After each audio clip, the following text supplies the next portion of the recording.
My name is Paris Ray Iha, and I am presenting to you from Apache, Humano, and Pueblo territories, what is called northern New Mexico. And this presentation is going to focus on the unsettling topic of decolonization. Decolonization is presented here not as a metaphor, but as a reality that is concerned with the repatriation of Indigenous lands and life. And while there are other decolonial acts that we may engage in, this presentation focuses on the disruption of settler narratives, or otherwise called settler fantasies, and the identification of that specific discomfort that arises when unpacking these narratives as a place to begin the work of decolonization. And the goal of this work is to learn how to decenter one's self and learn how to inventory personal power, privilege, relative experiences of depression, and work toward unsettling the future in the creation of allyship. And I want it to also be noted that in no way am I taking credit for this work. This presentation and this information would not be available or possible without the work of Indigenous scholars and Indigenous voices. So to begin, a few key terms or concepts to work with. As I mentioned, decolonization is concerned with the repatriation of Indigenous lands and life. It is about recognizing tribal sovereignty. And decolonization does require the dismantling of the colonial government and the social system upon which it's built that integrates exploitation and violence. And that there is no alternative to the right to self-determination. It's important to note that not all people benefit equally from settler colonialism, and certainly not in equal ways within the system, nor did all people come here of their own free will to North America. But it is anybody who's living here in North America who's not an Indigenous person is a settler living on stolen land. Okay, so settler colonialism. So some of the functions of settler colonialism, its aim is to create a new version of the home city in a different land. And it does this by removing the presence of Indigenous people. It requires the forced removal of those peoples and those nations. And it's unlike colonization, it's not just concerned with the coercive control over the labor force and the extraction of resources. It is about creating a new home in a new place and occupying stolen land. In settler colonialism, settlers are viewed and centered as the norm. Settler privileges are institutionalized and constructing the settlers as superior, modern, and progressive, while Indigenous people are constructed as inferior, primitive, and backwards within the structure. And in settler colonialism, assimilation is encouraged as a form of erasure, and it's a move toward disappearance. It's not about the creation of a hybrid subcultural group. And it's important to keep in mind that settler colonialism is a structure, not an event. So basically what this means is that the processes and the impacts of settler colonialism continue, and they remain in effect even as circumstances change. So it's not so much about what our ancestors did or did not do. It's not about historical events as much as it is about recognizing that as settlers living on stolen land, we continue to participate in settler colonial society. And it's important to identify settler colonialism as a structure because it's a place where we can begin to understand how certain fantasies or narratives underlie our continued participation in this structure as a way to render oneself complicit. And it may be related to experiencing something like bystander trauma, but it is a place where we can examine and understand the ways in which settler colonial violence is reenacted, despite the belief that you might not be participating in that. So Table 1 illustrates some dimensions of settler colonial power. Settler fantasies reinforce these dimensions of colonial power, including the elimination of future alternatives. So we're going to look a little bit more at these, but settler fantasies function to support the dimension of denial, the dimension of settler violence, the use of ideological justifications, which we'll talk more about. And Table 2, these are colonial forms of domination. So some of these are manifestations of the narratives themselves, which we'll look at. But it's important to keep in mind when looking at this, and I encourage you to take some time looking at this table, that the narratives reinforce and support the structural and institutionalized manifestations of colonial violence. So what does it mean to hold settler privilege while living on stolen land? I offer this question to you as a starting point for unpacking identity and examining privilege within a settler colonial society. And what this question is really asking into is, what is our relational identity within a colonial structure, within a colonial framework? How are we experiencing relationship? And a few more definitions to help frame this conversation. Colonizer privilege is the institutionalized rights and the power that is afforded to settlers by the colonial power structure. So like other forms of privilege, colonizer privilege often comes in the form of something that the colonizer doesn't have to think about or deal with, such as not being expected to think or do anything about the fact that they're living on stolen land at the expense of Indigenous people. So privilege is often something that is more of a blind spot than it is something that is in our field of awareness that we have. And it's also something that is typically unearned. Colonialist mentalities, these are the frameworks of social, political, and cultural thinking that normalize and center colonization as the norm and as the standard, and they eliminate anti-colonial or decolonial visions from the picture and the potential of possible ways to transform society. So any ideals that are not explicitly in alignment or allied to the work of decolonization are typically colonialist mentalities.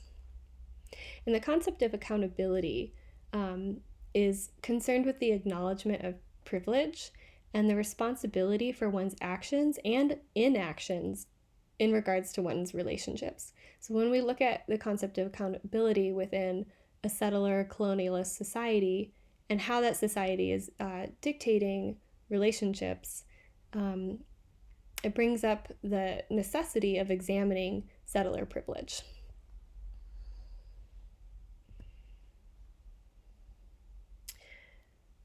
So, examining settler fantasies.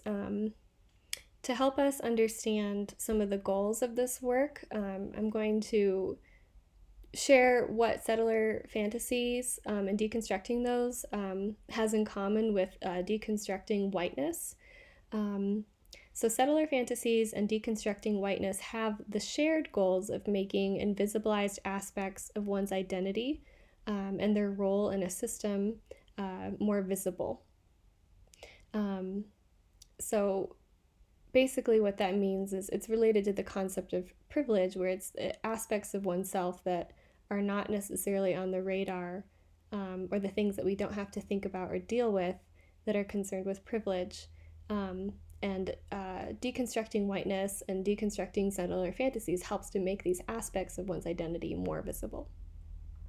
Another goal of the work is to decenter whiteness, or in this case, to decenter Euro-American worldviews as the normal, the standard against which everything else is measured against. Another goal is to uncover what and how individuals think of their identity and how this impacts society. So an example of this from a deconstructing whiteness perspective is that you can be a non-racist person and still contribute to a racist society based on the notion of privilege. Similarly, you can hold settler privileges, be contributing to the oppression and marginalization of Indigenous lifeways and sovereignty, and are therefore implicated in the structural violence that upholds settler privilege. And another important goal of deconstructing whiteness and settler fantasies is to unmask these romanticized narratives that are adopted that are ultimately attempts to evade responsibility. So basically, the adoption of settler narratives and the refusal to examine one's identity is an attempt to evade responsibility. It's an attempt to not be held accountable for the ways in which you do participate in a violent social structure. Okay, so decolonizing through disrupting settler fantasies. It's important to keep in mind that this work does require a lot of courage. It's about facing really complex realities, and it's about understanding that anything else is an attempt to be innocent. It's an attempt to evade the ways in which you're compliant with structural violence. And decolonization work is not the same as compromise, which is concerned with essentially absorbing ideas into a colonial framework, into a colonial understanding. And doing this work of decolonization is also difficult because there are ways in which people directly and indirectly benefit from the erasure and assimilation of Indigenous peoples. And that's a hard reality to accept, especially given the widespread, multidimensional, and enduring violence upon which this entire country is built.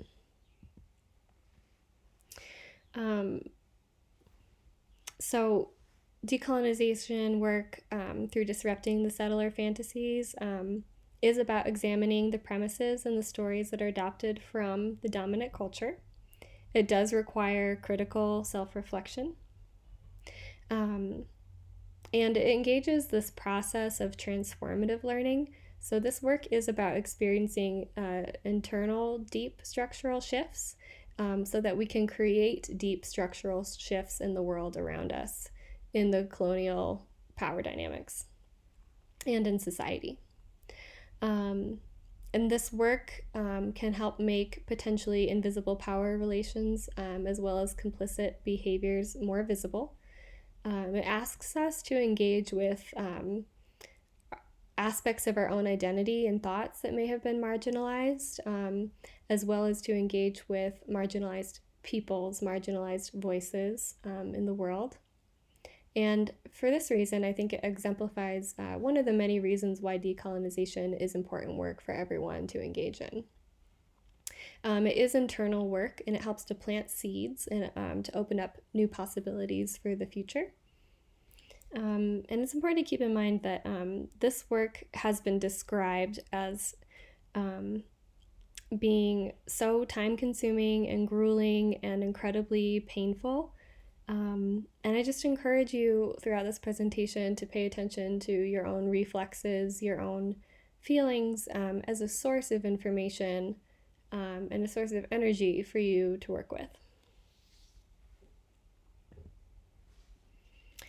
So some of the goals of this work and of this presentation is to give us some resources around how we can make different choices than that of our ancestors, to work to decenter Euro-American worldviews as the norm and as the standard, and therefore create room for a decolonial future by engaging in this critical self-reflection, by identifying how we're implicated in colonial structures and enduring violence as settlers living on stolen land. And I challenge you to turn your grief into anger, your privilege into accountability, your apologies into action, and your complacency into resistance.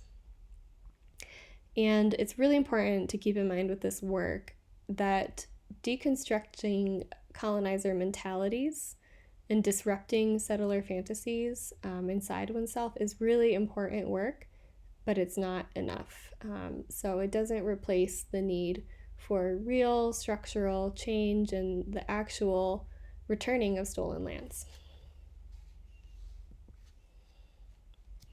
So, what are settler fantasies, more specifically?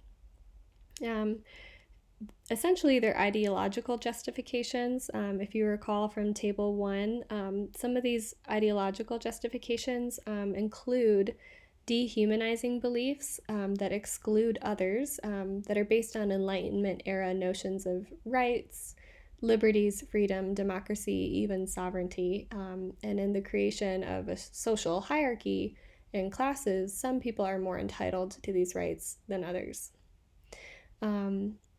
Some of the beliefs that underlie the settler fantasies are beliefs that identify Indigenous identities as static, as belonging to the past, whereas settlers are framed as being progressive, as defining the future. Underlying the belief of many settler fantasies is the concept of empty land, which we'll talk more about. And another example of settler fantasies is playing Indian, which is essentially a form of cultural appropriation that functions to make claims on land and symbolically displaces Indigenous people. And it also reinforces settler notions of what is Indigenous versus recognizing sovereignty. Settler fantasies are essentially mythologies. They're often reproduced through discourse, and they're accepted as common sense or accepted knowledge, and as the truth and the reality or the facts.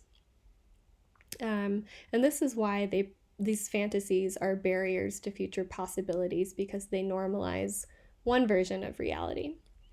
And without disrupting settler fantasies that center these Euro-American views and ideologies, true allyship is not possible, because all interactions will continue to be power-laden.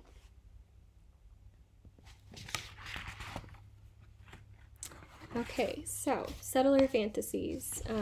They privilege a normative Euro-American view and way of knowing.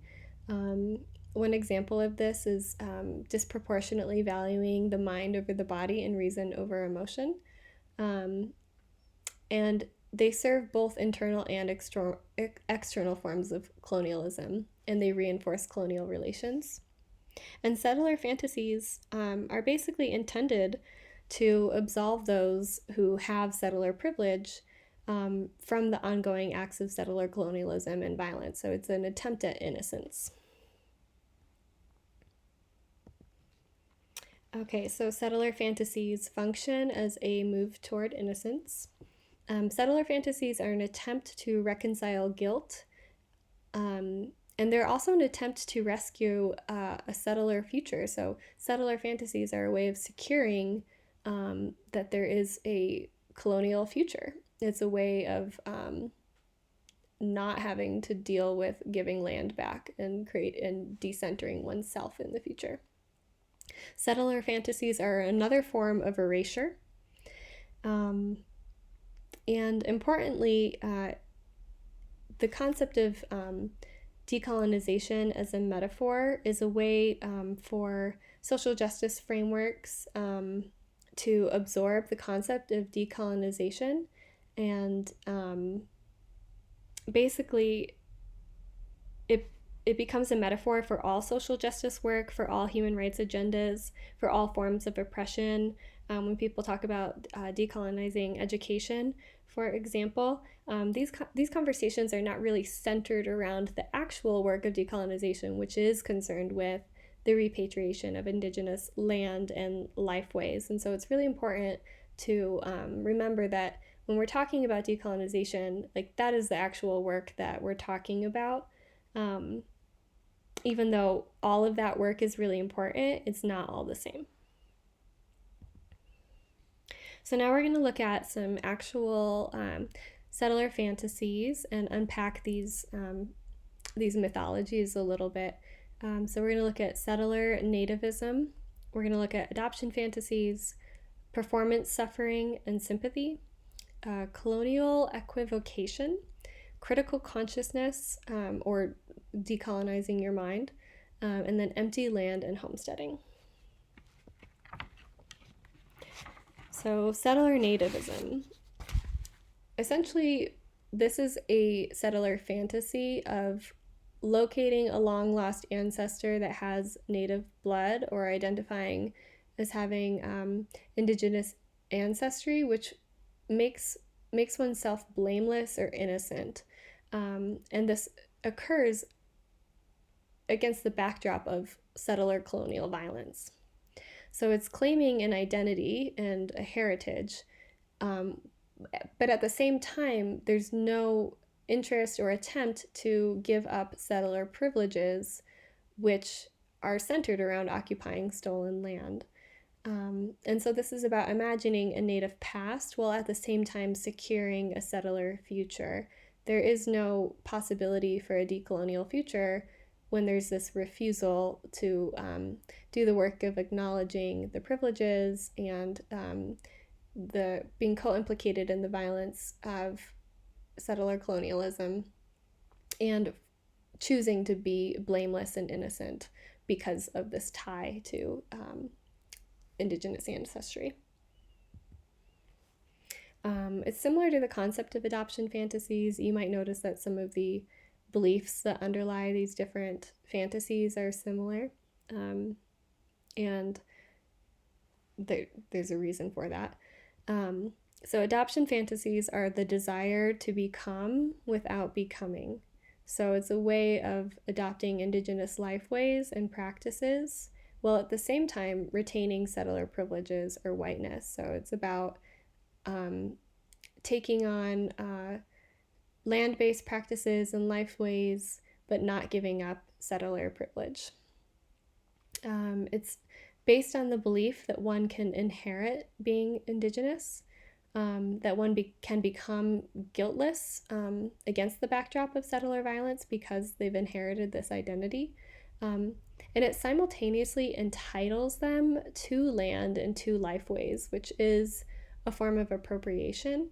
And it is really the end game of the ongoing settler project, which is the entitlement to land and the entitlement to these settler privileges. So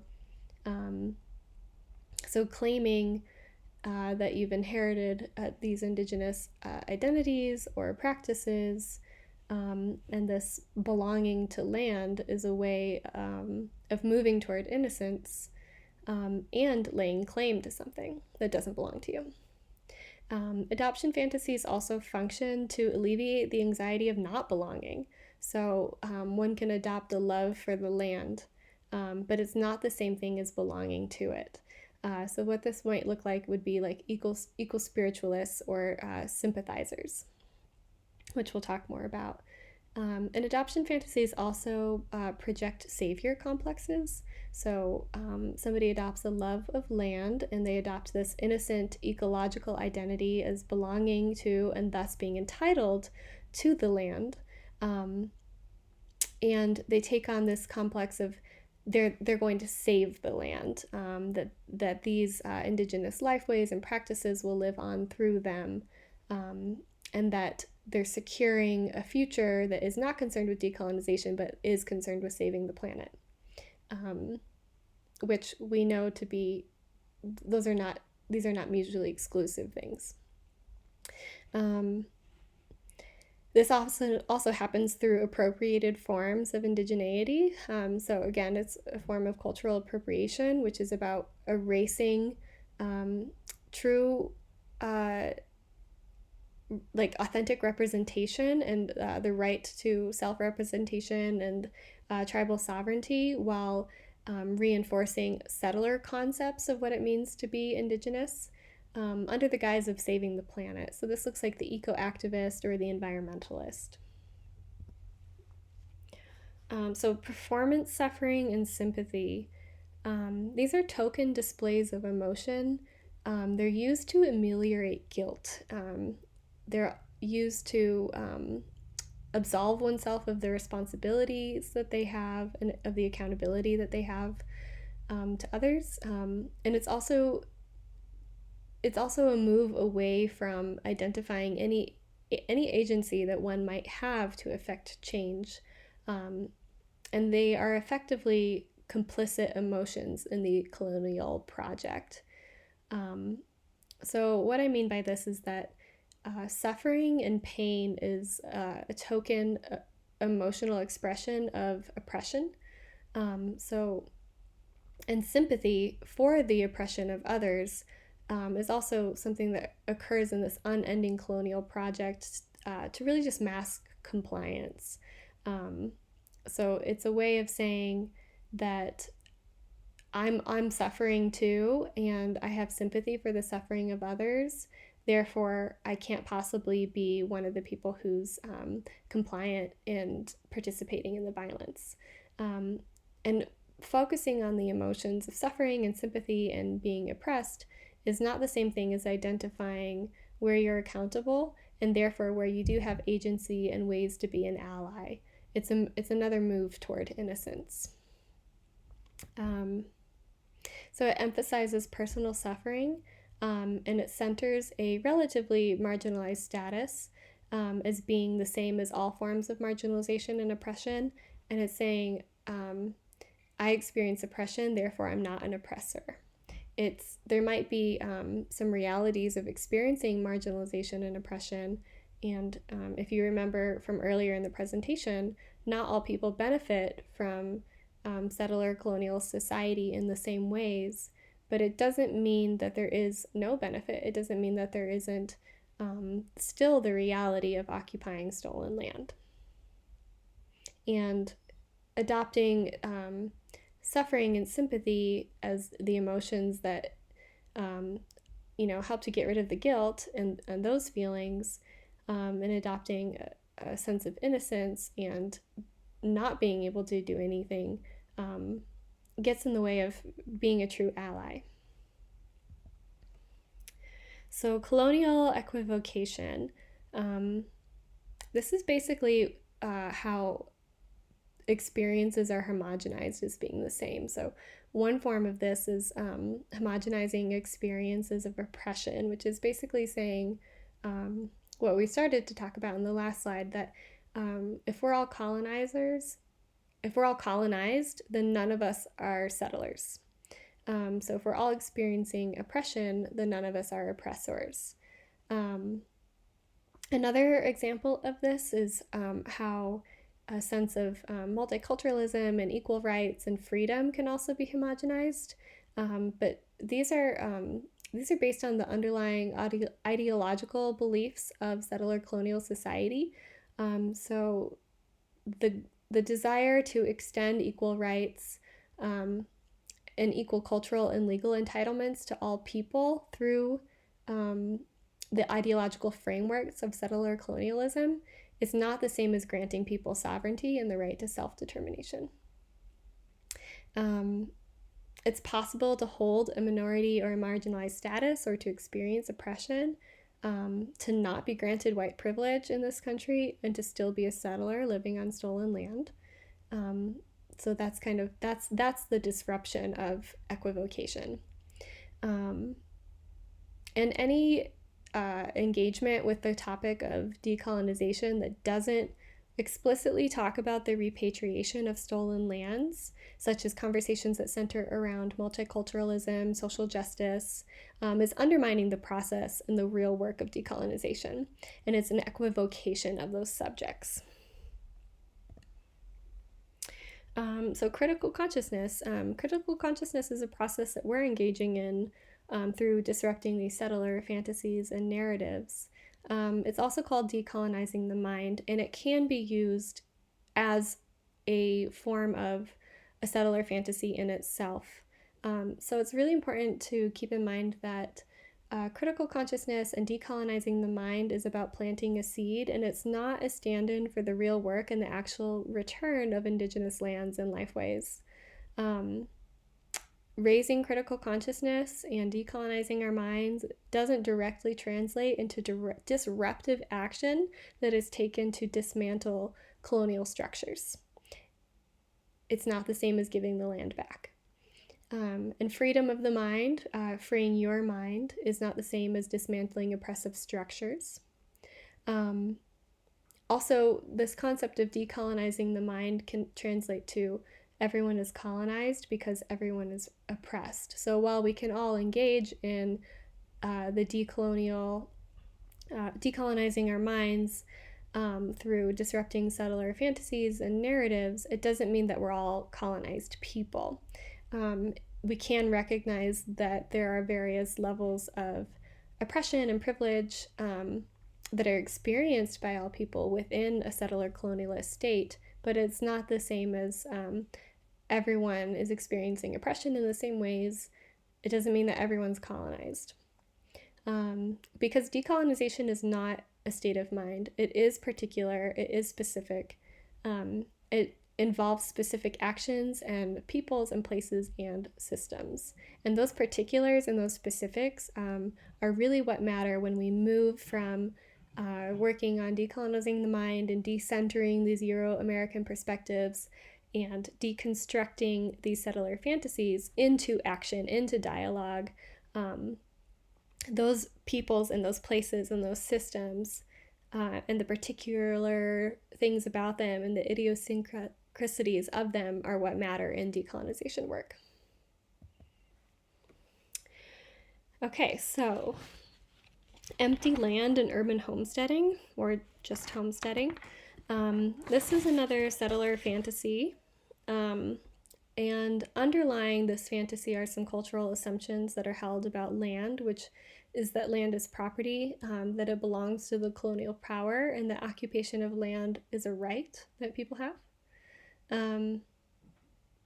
The work of decolonization eliminates settler property rights. It disrupts the belief that settlers are entitled to land. And it disrupts the concept of settler sovereignty in regards to this land. So decolonization requires the abolition of land as property, and it upholds the sovereignty of native land and people. Urban homesteading is a settler fantasy that is about resettling the land. It's a way of claiming a mythical and unoccupied or empty frontier. It's also a form of playing Indian. So again, this is about creating a sense of belonging that's happening through adopting a love of the land or working the land and therefore belonging to it.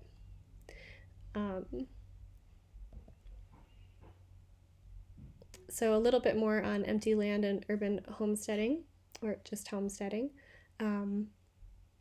So some of the underlying beliefs about land were that occupied lands or seasonally used territories were viewed as empty, that they didn't belong to anybody because they weren't being utilized in culturally recognized views of ownership and productivity, and also they were being used by and occupied by humans who fell within this hierarchy that had been constructed that didn't grant rights or sovereignty or recognition to those peoples.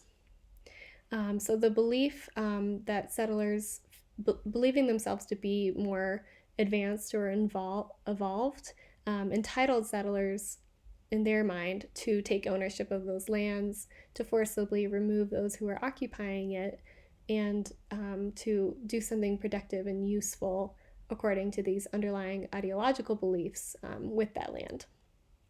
So essentially what they're saying is that those who are lesser than in the land itself are in need of development or in need of use. And settlers attach identities to the land itself through the myth of the frontier or the homestead. So again, this is about performance, suffering, and sympathy, where the hard work and the suffering creates a sense of belonging and entitlement. So it's another move toward innocence. And this shows up in modern homesteading and urban homesteading acts, where because we're experiencing some level of oppression or marginalization, and we're working very hard, and we're working the land, and we're suffering, and I love it, therefore I belong to it, and I'm entitled to it through my suffering. So it's a way of hiding behind labor and hardship. in which the settler struggles with the land in pursuit of their perceived rights and privileges. So it's not just about the struggle that creates the belonging, it's also tied to these underlying beliefs and assumptions and ideologies about what our rights are and what our privileges are from these Euro-American centered perspectives of land and of values and of rights. And at the same time, it denies or obscures the reality that this is stolen land and that this is a violent act. And so, what does it mean to unsettle the future in light of this conversation? As I said before, decolonization is concerned with specific places, specific tribes, and indigenous groups of people. Engaging in this conversation around disrupting settler fantasies is a way for us to take ourselves out of the center of those conversations and to take ourselves out of a future that we envision as settlers living on stolen land, of where we belong in that place. So it's obviously it's very unsettling, and that's the point, to start to open up the possibility of a future where we don't necessarily belong and where we don't necessarily have guarantees or have rights as they've been afforded to us or as we've understood and envisioned them. But I do believe that it's still possible to engage in the work of decolonization and in true decolonial discourse without having those answers. And I think that that is really the whole point, is that we're not supposed to have all of the answers for what a decolonial and unsettled future looks like. So I just encourage you to use that discomfort with the unknown, to maybe be aware of anything that came up for you during this presentation as a place for you to really begin. Thank you.